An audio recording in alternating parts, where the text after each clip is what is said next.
जिसने दुनिया को शस्त्र नहीं शब्द दिए, उसका क्रोध सबसे आखिरी और सबसे विनाशकारी होता है। रुको, ये कहानी ताकत की नहीं, मर्यादा की है।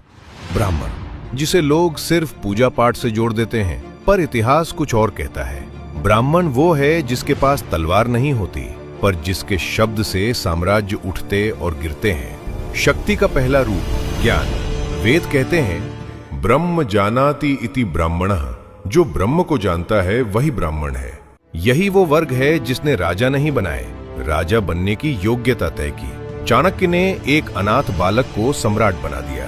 शंकराचार्य ने भारत को 4 दिशाओं में एक सूत्र में बांध दिया, बिना एक भी सेना के। जब ब्राह्मण क्रोधित हुआ, इतिहास गवाही देता है, ब्राह्मण का क्रोध क्षणिक नहीं होता, वो निर्णयात्मक होता है।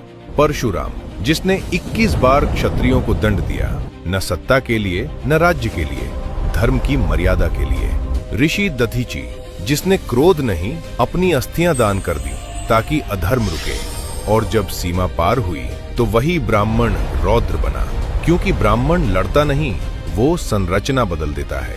उसका शाप केवल व्यक्ति को नहीं, वंश और काल को बदल देता है। रावण विद्वान था पर मर्यादा भूला, परिणाम विनाश। ब्राह्मण की शक्ति क्रोध में नहीं, संयम में है। इसलिए वेद कहते हैं, ज्ञान जब मौन रहता है तो दुनिया चलती है, और जब ज्ञान बोलता है तो इतिहास बदलता है। ये वीडियो किसी से श्रेष्ठ होने के लिए नहीं है, ये याद दिलाने के लिए है कि जिस समाज ने तुम्हें ज्ञान दिया, उसे कमजोर समझने की भूल मत करना।